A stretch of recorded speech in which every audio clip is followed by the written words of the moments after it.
Da Ballotta sono venuti in tanti, importanti, più importanti. Oggi ho quello più importante secondo me.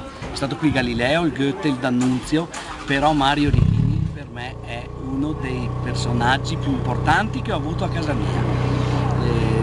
Chi è appassionato di automobili importanti lo conosce, non tutti ma soprattutto i più appassionati. Mario Righini ha la più bella collezione d'Italia, lascia che lo dica Mario, di auto, perfino la prima Mercedes del 1870, 1896 per la precisione, e poi una carrellata di automobili all'interno di un castello. Mario ha ospitato il mezzo Ferrari a casa sua, girato nel suo castello con le sue macchine, e quindi vi lascio immaginare l'emozione per me averlo qui oggi. È un mio amico, io do del tu. Ringrazio di tutti gli onori e gli allori che mi fai. Diciamo che il Grand Hotel, Sì. ecco, Te li meriti. facciamo una coppia con le mie macchine. Sì, capito? non è vero. Anche voi come organizzazione. Con una delle tue. Ecco, siete bravi, segno.